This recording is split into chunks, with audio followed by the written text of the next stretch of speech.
Welcome to Jazz Piano Skills. I'm Dr. Bob Lawrence. It's time to discover, learn, and play jazz piano. I don't know about you, but I had a ton of fun last week.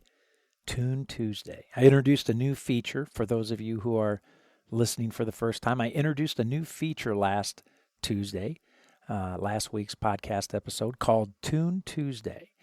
And I plan on doing a Tune Tuesday at least once a month. And on Tune Tuesday, we discover, learn, and play a jazz standard together.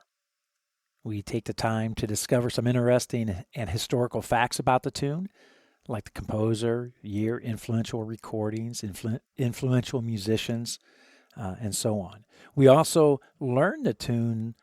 We learn its form, harmonic function, chord scale relationships, right? Modes. And we play the tune in its sections and also in its entirety, using arpeggio motion, scale motion, and improvisation. And last week we kicked it off for the first time with Duke Ellington's "Take the A Train." It was great. I had fun. I hope you had fun. When it's all said and done, we're going to discover, learn, and play a jazz standard on every Tune Tuesday. And again, I plan on doing one at least once a month. So, and maybe even more importantly than learning the tune, actually you end up learning a systematic and methodical way to properly build a jazz repertoire. So, hey, stay tuned so you don't miss Tune Tuesday. Okay. All right. So today we are going to go a complete opposite direction. And instead of focusing on an entire tune, we are going to discover, learn, and play a specific sound. So think about this. The proper study of any discipline requires you to establish a macro and a micro exploration balance. So last week was obviously a macro approach, right?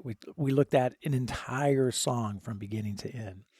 And this week is all about a micro approach. And to be honest with you, I personally enjoy micro exploration the most. Now, don't get me wrong. I enjoy the big picture, right? I enjoy taking an entire tune like we did last week and learning that entire tune from start to finish. But I have to admit, I love getting under the hood, so to speak, and taking apart the various sounds of music to see how they work. And this is what we're going to do today. This is exactly what we are going to do today. We are going to take apart the dominant sharp 11 sound. Now, as you're listening to this podcast on the dominant sharp 11 sound, if you have any questions, the great news is that you can get help immediately. If you have any questions during this podcast episode, you can send me a SpeakPipe message, a voicemail, and I will respond with an answer right away. If you are listening to this podcast through the JazzPianoSkills website, look directly below the podcast player, and you'll see the snazzy little widget called SpeakPipe. And click on the button. It's called Start Recording, the Start Recording button. That's it. Click on that button and speak. That's all there is to it. Your message will come to me in seconds, and I will return your question with an answer. It's awesome. SpeakPipe allows us to engage with one another and for you to get help quickly. It's a very cool technology, and I hope you take advantage of it as you listen to this podcast. And I hope you use it often. I'm always happy to help you at any time discover, learn, and play jazz piano. Okay, jazz music is made up of sound. What I'm trying to say is not just jazz, but all of music is made up of sound. This is what we do as musicians. We produce sound. I know this may be obvious to you as I say it, but let's be honest. It's not. Most students, most people, do not think of music as sound. In fact, most people think of music as simply notes. Notes that produce an autonomous sine wave. The thought is this: musicians, composers, string together a bunch of autonomous sine waves, notes, and voila, we have music. We then take that sequence of autonomous sine waves, notes, and we put them together on paper so people can reproduce them at home. This is music. This is why most people think that learning music is simply learning how to read music, how to read a sequence of autonomous sine waves. Not too exciting when I put it like that. But actually, that is why most people, after they start music, to study music, they last for a while, and then they stop. They quit. And that's because music has simply just been a series of autonomous sine waves linked together. Very mechanical process, very much a dot and button approach. That dot means push this button, and so on.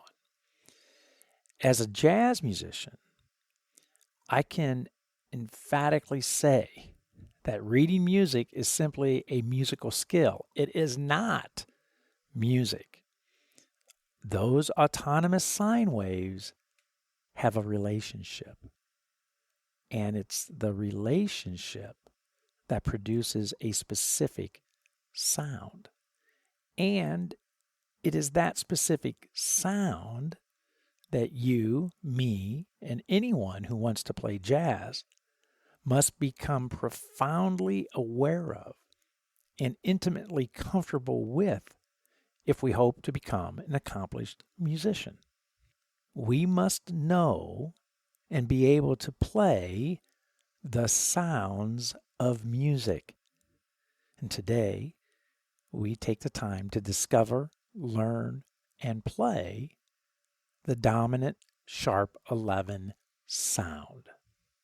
Before we dig in, I want you to know the educational guides for this Jazz Piano Skills podcast episode devoted to the dominant sharp 11 sound are available for immediate download at JazzPianoSkills.com. And again, if you are listening to this podcast episode through the Jazz Piano Skills website, you'll see the download links for each guide to the right of the podcast player. Very easy. And likewise, you can easily access all of the educational guides for all episodes through the Jazz Piano Skills store. So there are 3 educational guides: the illustration guide, the lead sheet guide, and the play along guide for every Jazz Piano Skills podcast episode, which can be downloaded individually or as a bundle or as a subscription. The illustration guide, for those of you listening for the first time, helps you discover the jazz piano skill conceptually. The imagery and the graphics that I put together, I think, are fantastic, right? They're imagery, the imagery and graphics I wish I would have had when I was studying this, initially starting out. So the dominant sharp 11 sound is outlined for you in these guides visually. And you've heard me say this 1,000 times: your physical growth and as a jazz pianist depends 100% of your mastery of a jazz piano skill, the dominant sharp 11 sound, mentally. It's your conceptual understanding that drives your physical development. So imagery, graphics play a huge part in that development. So check out the illustration guide to help you thoroughly digest the shapes and sounds of jazz, the dominant sharp 11 sound. The lead sheet guides use traditional musical notation to help you learn the dominant sharp 11 sound or the jazz piano skill that is being addressed. And if you're a reader and you like seeing the concepts placed on the musical staff, then the lead sheets are your ticket. They are perfect for you to have sitting on your piano as a quick reference when you're getting the various sounds, the various melodic lines or harmonic shapes under your fingers. And there are 12 lead sheets included, one for each key, not just for the key that I use to demonstrate the skill within the podcast episode. So the lead sheet guides are invaluable. The play along guide are play along tracks. And again, for all 12 keys. And they're perfect to help you successfully play the jazz piano skill being taught. So they're going to help you play the dominant sharp 11 sound. And the play along tracks, in addition to that, help you really develop a strong sense of internal time, proper jazz feel, and articulation. And again, I say this all the time as well, that these are essential elements of playing jazz piano that you must experience them in order to properly develop them. And there's no better way to do this than to use quality play-along tracks. So 3 guides, the illustration guide, the lead sheet guide, and the play-along guide. I cannot stress to you enough how beneficial these educational podcast guides are for maximizing your musical growth. Be sure to check them out at JazzPianoSkills.com if you're not already there listening to the podcast. If you happen to be listening to it through another platform like Spotify or iHeartRadio or Pandora or Apple Podcast, then simply go to JazzPianoSkills.com, go to the home page, and you'll see the menu bar that runs across the top of the page. Click on the podcast link, and it will take you to the podcast page where all the podcast episodes are laid out by year, that you can just click on the expandable menu, select the episode that you want, and you will be good to go. You'll have the podcast player there. You'll have access to all the educational guides that you can download as well. And of course, after you download the educational guides, if you have questions or need assistance, you can always do so very easily, again, using the SpeakPipe widget to send me a direct message, voicemail, and I'll respond right back to you. Or you could post your question in the Jazz Piano Skills forum and let the Jazz Piano Skills community help you, or attend a Thursday evening Jazz Piano Skills masterclass at 8 p.m. Central Time to get your questions answered face to face. Again, so many ways to get help and to get assistance when you need it. And my entire goal, I continue to stress and express how important it is for me to provide for you the very best jazz piano lessons, jazz piano educational materials, and support available anywhere today. Okay, here we go. Let's discover, learn, and play jazz piano. In this podcast episode, you are going to discover the dominant sharp 11 sound. You are going to learn how to construct the dominant 11th sound. And you are going to play the dominant sharp 11 sound both harmonically and melodically. So regardless of where you are personally in your jazz journey, whether you're a beginner or an intermediate player, an advanced player, or even an experienced professional, I guarantee it that you will find this podcast episode, this lesson, exploring the dominant sharp 11 sound, to be very beneficial. With any sound, the very first thing we want to do is to get a handle on the sound, to discover it, first and foremost, harmonically, as a chord. And today I'm going to use the C dominant 7 sharp 11 as the model. And you, of course, are going to then apply the approach I use today to the remaining 11 dominant sharp 11 chords. That's kind of interesting, right? The remaining 11 dominant sharp 11 chords, right? So we're going to start with a two-handed. We're going to construct this sound, the dominant sharp 11 sound, using a classic two-handed piano voicing, okay? So in your left hand, I want you to play the 3rd and the 7th of C dominant 7th. That's going to be your E and your B flat. And in your right hand, I want you to play a D major triad in root position. So that's going to be D, F sharp, and A. So you put those 5 notes together, the 2 notes in your left hand, the E and B flat, and the 3 notes in your right hand, D, F sharp, A. We play them together. We get a very nice C dominant 7, sharp 11. Now, if you want the full effect, you can reach down and play the note C down in the bass, hold your sustain pedal down, and then come up and hit those 5 notes. Wow. Big chord, right? So it's a great way to digest the full impact of that sound.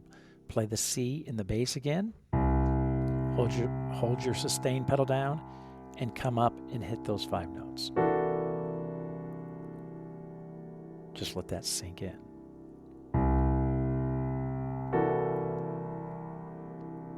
What a sound. Okay, so that's voicing. That's a two-handed voicing number 1.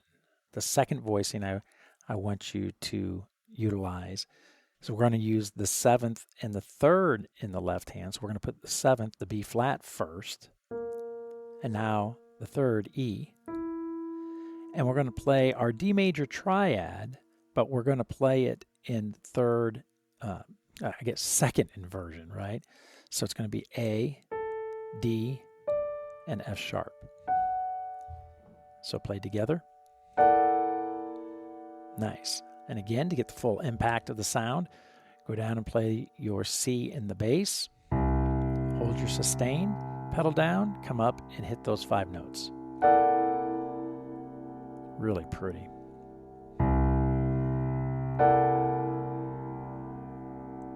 So that's the second voicing. So the first voicing again, and the second voicing. First voicing, second voicing. Wow. Such a great way to I use the expression, to bathe in the sound. And you don't have to do anything fancy with this, right? Just play the bass note, come up and play the voicing, and just let it ring and listen to that sound, right?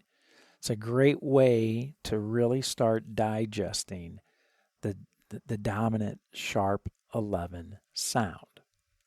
Now, an easy way for you to transfer this information, this knowledge, to the remaining 11 dominant chords is just think of it as kind of a polychord relationship. Another one chord stacked on top of another chord. So notice I played the D major triad on top of my C dominant 7. So always think the major triad a whole step above the dominant chord that you're wanting to produce the sharp 11 sound. So if you were doing this for F dominant, you would place a G major triad on top of your F dominant. If you're doing this for a B flat dominant, you would place a C major triad on top of your B flat dominant, and so on. It's a nice, easy, and quick way for you to initially get your hands on the dominant sharp 11 sound. Okay, now that we have established the dominant 7 sharp 11 sound harmonically as a chord, now we want to learn that sound, the dominant sharp 11 sound, melodically. So to do so, we are going to use ascending and descending scale motion. And I want to present to you 2 approaches to accomplish this. Approach number 1 is the academic approach, the college perspective.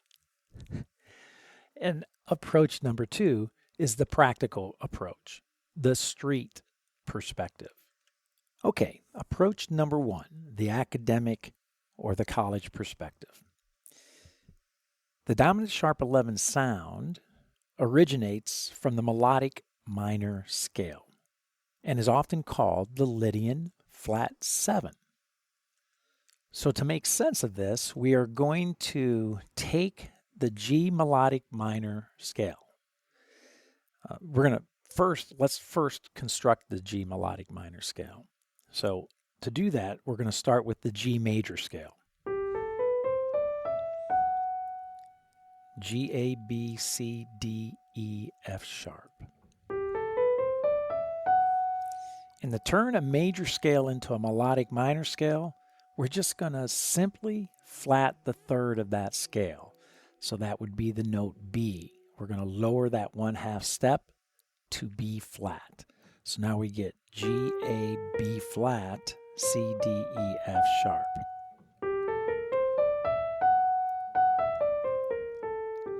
There's our G melodic minor scale, going up and coming down the same way. We do not change the notes of the scale on descent when descending, like you may have seen on the internet, Google. It's a classical perspective, and this is jazz, so we do not change the melodic minor scale. So again, it's going to be G, A, B flat, C, D, E, F sharp, and coming back down the same way. So now if we take that G melodic minor scale, play the exact same notes of that scale starting on the note C,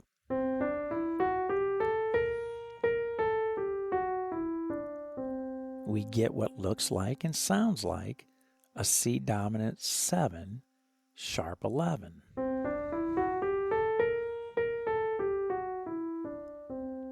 And there you have it.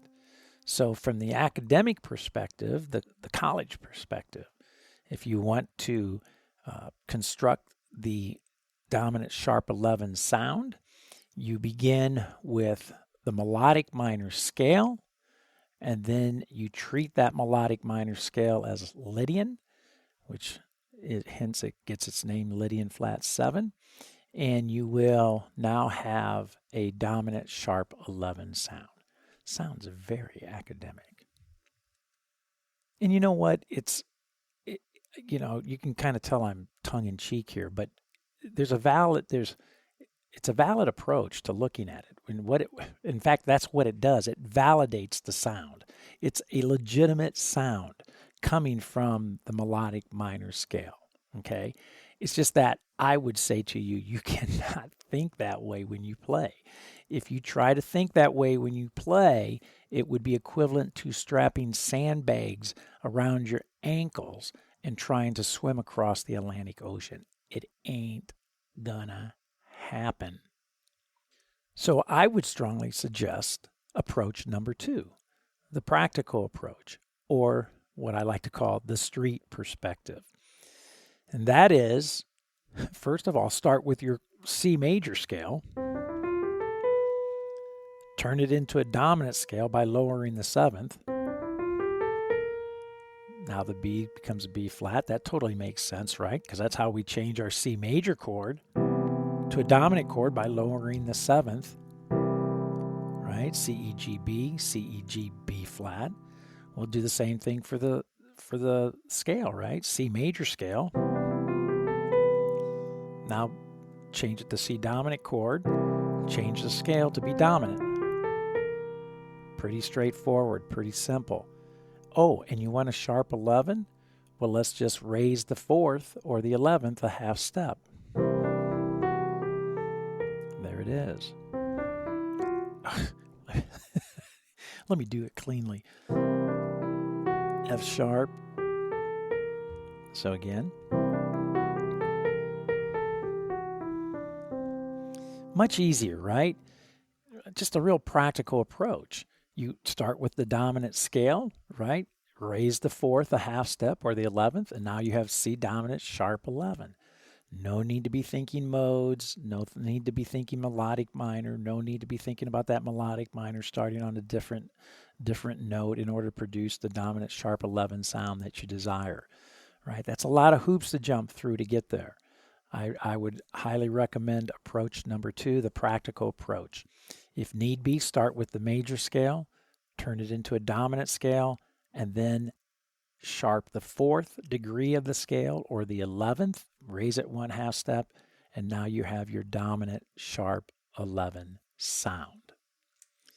For those of you who are interested, I mentioned this in passing earlier, that on Thursday evening, 8 p.m. Central Time, I am live online using the Zoom platform that I know you're familiar with. This is an online masterclass, an open discussion, and deeper dive into the dominant sharp 11 sound. So we'll be looking at all of this in a much more detailed and profound way on Thursday evening. So if you can join us, that would be great. Again, it's Thursday evening, 8 p.m. Central Time. And of course, I always leave room within the hour-long masterclass for some Q&A as well. So it's a lot of fun. It's, again, a deeper exploration of the jazz piano skill concept for the week that we're exploring, that we are on the process to discover, learn, and play. And if you can join us, that would be great. You'll meet some new folks and have some fun as well. I always say it is definitely a value-added educational opportunity for you that you do not want to miss.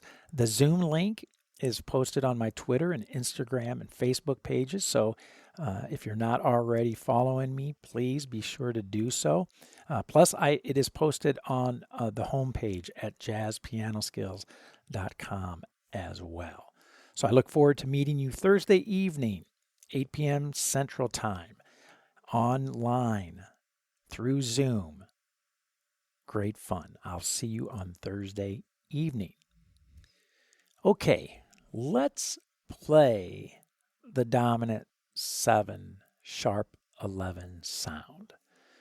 So the very first thing I'm going to do is I'm going to practice this sound using scale motion, right? And I'm going to start with the root, and I'm going to go play to the 7th. So literally, I'm just going to go up,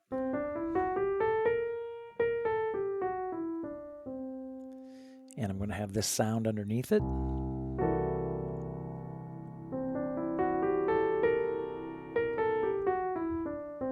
I'm kind of letting it just blend all together here, right?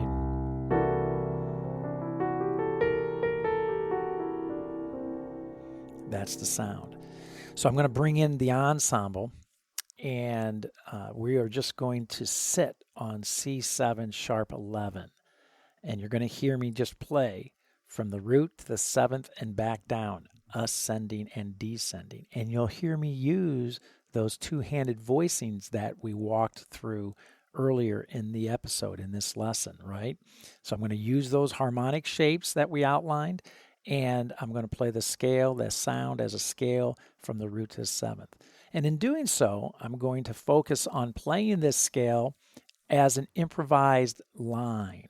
I'm going to play it as a musical idea. I'm not thinking of it as a scale. I want it to be very musical, right? So let's bring in the ensemble. Let's hear this C dominant sharp 11 sound in context, okay? Here we go. Let's check it out.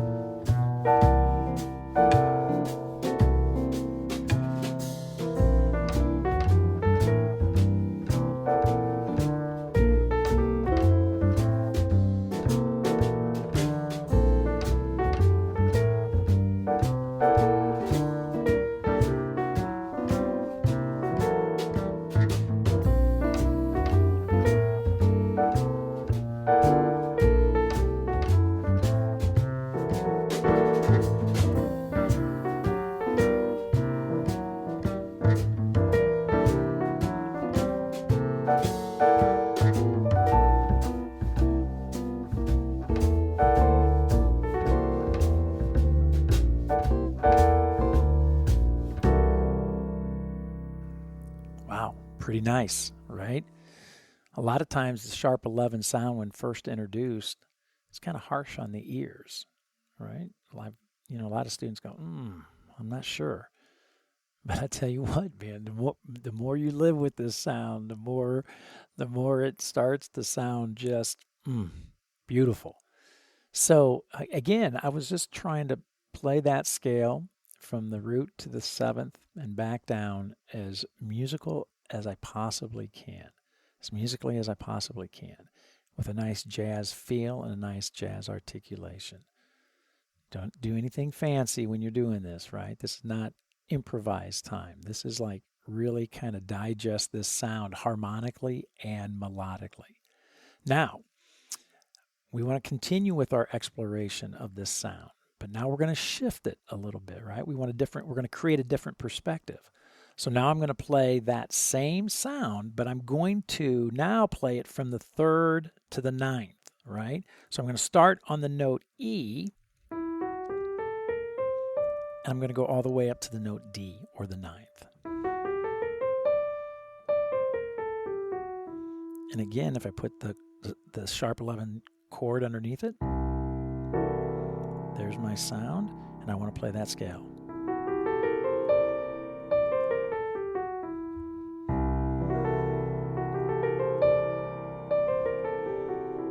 Wow. Same scale, same sound, different perspective. So let's bring the ensemble in, and now let's hear that sound, the sharp 11 sound, in that perspective in a musical context. Again, I just want to play it as musically as I possibly can with a nice jazz feel and nice jazz articulation. So here we go. Let's check it out.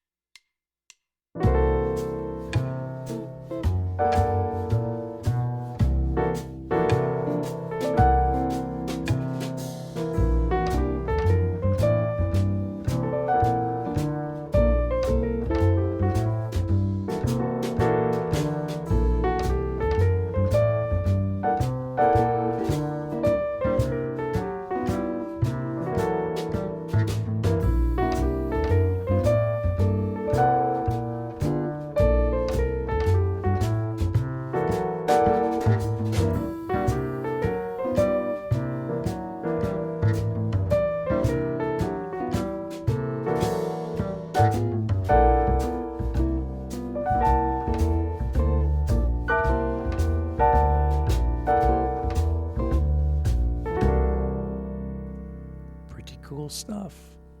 Pretty neat, right? We want to, with any sound, with any scale, or any arpeggio for that matter, we're focusing on scale today, but with any sound, with any scale, any motion that we're using, we always want to practice it from multiple perspectives. You do not always want to play a scale from the root, right? That's one-dimensional, not good. So we want to always create a different perspective of the sound. And I like doing that by simply moving my entry point of the sound from the root to the third. And now we're going to move it to the fifth and create another perspective. So now my dominant sharp 11 sound starts on the G, and it will go all the way up to the sharp 11 sound. Put my voicing underneath it, my nice voicing. Now play that scale. I'm just kind of letting it all blend together.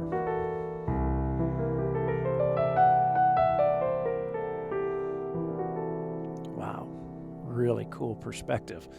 So now let's bring the ensemble in and let's drop this into a musical context and let's hear how it sounds. And again, I'm not trying to improvise. In fact, I'm thinking of this line as an improvisational line, even though it's the scale, technically.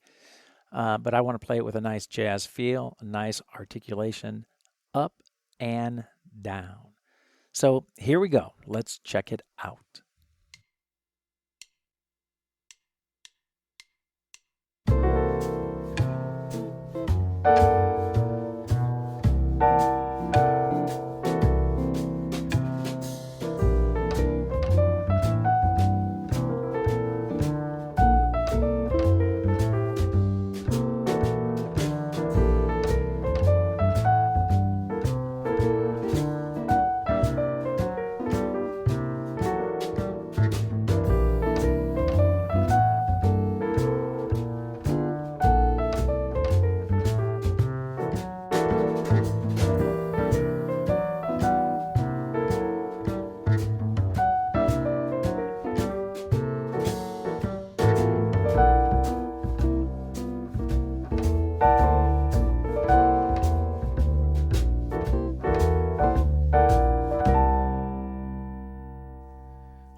pretty cool.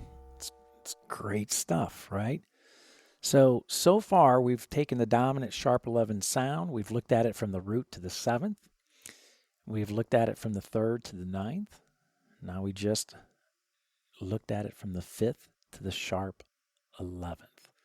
All right, we have a couple more perspectives to go, but I want to mention before time gets away that in addition to the educational podcast guides, the illustrations, the lead sheets, and the play-alongs that are available for you to download, which I strongly suggest that you do, there are the Jazz Piano Skills courses online as well that I want you to check out when you have a moment. And the courses are a tremendous sequential jazz curriculum that utilize a self-paced format for you that are packed with all kinds of educational goodies.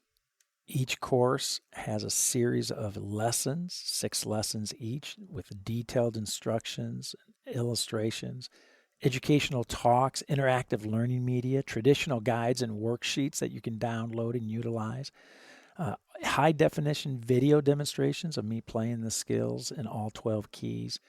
There's play-along tracks and lead sheets, and of course, educational support, and yes, mobile access to all the courses and lessons on any of your smart devices, your desktops, your laptops, your tablets, phones, TVs, watches. So any device that you have that has internet access, you can access the Jazz Piano Skills courses. So when you're at JazzPianoSkills.com, yes, of course, check out the educational guides, but the Jazz Piano Skill courses are worth taking a look at as well. If you have any questions, let me know. Okay, so now let's look at the dominant sharp 11 sound starting on the 7th of the sound, right? So we're going to start on B flat, and we're going to travel to the 13th or to the note A.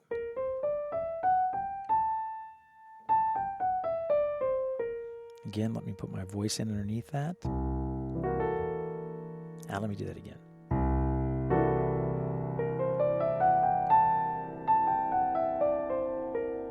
Nice.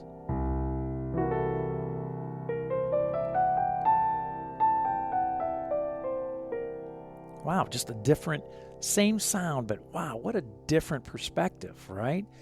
So now let's bring the ensemble in, and let's sit on this C dominant 7 sharp 11, and let's explore it from the 7th to the 13th, okay? Again, not trying to improvise. I'm focusing on my articulation, my feel, and really trying to just bathe in the sound and digest the chord, the voicing, as well as the scale motion, ascending and descending. So here we go. Let's check this out.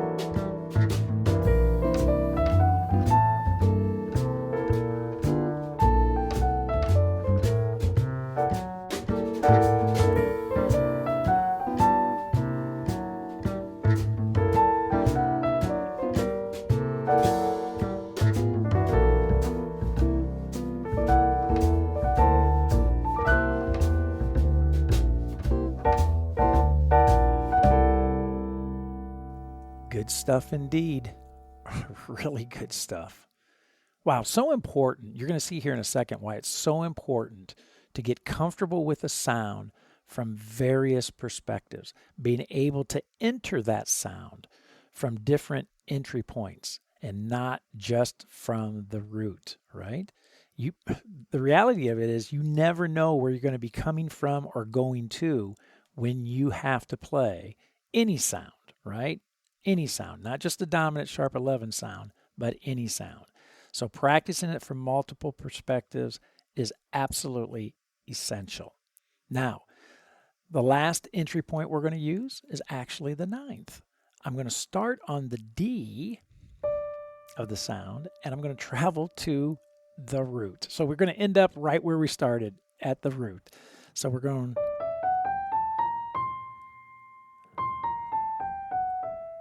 So again, let me put the voice underneath.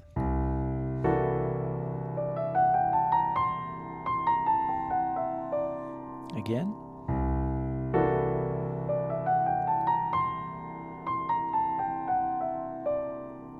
Wow. See, and I like to let it just all bleed together when I'm working that sound out. I like to bathe in that sound. So nothing wrong with put that sustain pedal down, hit the voicing, play the scale, and just let it all merge together. Okay? But now we're going to actually place it into a musical context. So I'm not going to sit on my pedal, right? I'm bringing in my bass and my drummer, my guitarist, and now I want to play that like a legitimate musical line. So here we go with the dominant 7, sharp 11 sound, entry point being the ninth, and traveling up to the root. Let's see what this sounds like. Here we go.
So we have just completed a pretty thorough exploration of the dominant sharp 11 sound, the C dominant 7 sharp 11 sound, from various entry points, from the root, from the third, from the fifth, from the seventh, from the ninth, ascending, descending, using scale motion.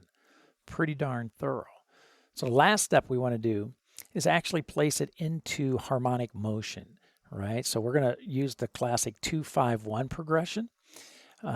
In the key of F, so we have our G minor going to our C7 sharp 11, resolving to our F major. So my focus is going to be on the dominant sharp 11 sound, not on the G minor and not on the F major. So I'm not worried about doing anything fancy on the bookends, right? On the G minor or on the F major. It's that C dominant 7 sharp 11 that I want to focus on. And the way I'm going to do this is when we play the 2 chord, I'm going to make my focal point on the 2 chord, the root. Then from that root, I'm going to play the C dominant 7 sharp 11 scale, okay? Then it will resolve to the F major.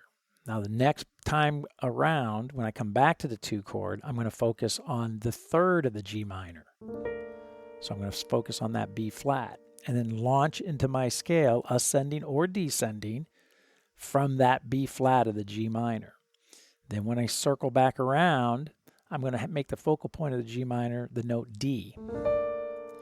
And then I'm going to ascend or descend using the C dominant 7 sharp 11 scale from that note D of the G minor.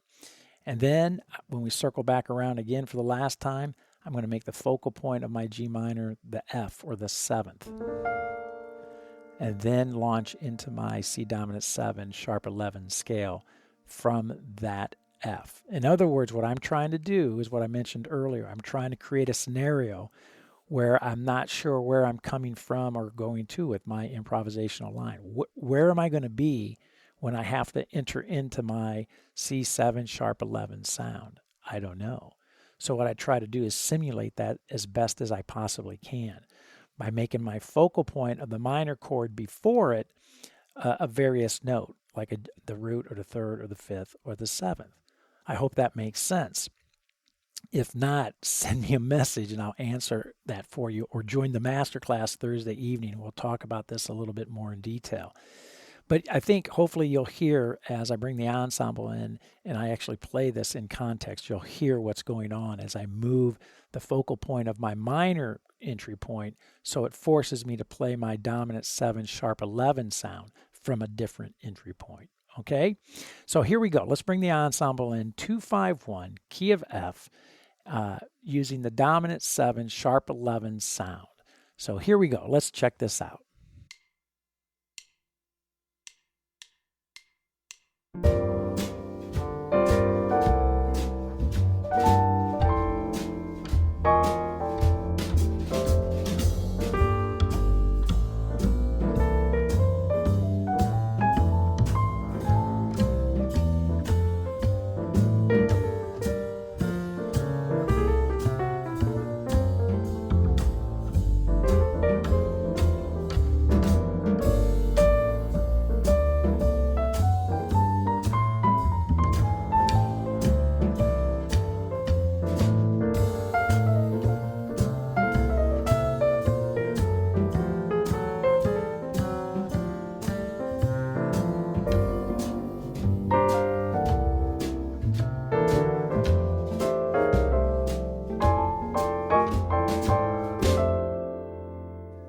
Wow.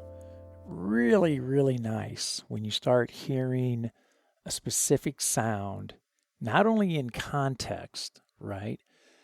Musical context, but also in the context of harmonic motion, like 2-5-1. Very powerful. It's a very powerful way to practice and study a specific sound. So, we've covered a lot of ground today and a lot of ways to think about not just the dominant sharp 11 sound, but any sound that we deal with. And we're going to continue to deal with sound in upcoming podcast episodes as well. So anyway, I hope you have found this Jazz Piano Skills podcast lesson exploring the dominant sharp 11 sound to be incredibly insightful and, of course, beneficial. So don't forget, I will see you Thursday evening at the Jazz Piano Skills Masterclass at 8 p.m. Central Time to discuss this podcast episode in greater detail and to answer any questions that you may have about this lesson or the study of jazz in general. Also, don't forget, download the educational guides for this podcast lesson at JazzPianoSkills.com. They are a tremendous resource that will expedite your musical growth and maximize it, right? And while you're there, check out the Jazz Piano Skills courses as well and the Jazz Piano Skills forums. Join the community, get involved, and make some new jazz piano friends. And as always, you can reach me by phone. My office number here at the Dallas School of Music is 972-380-8050. My extension is 211.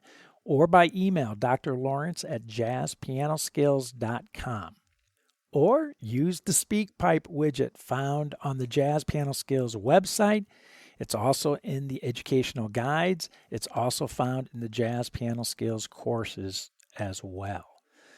So, that's it for now.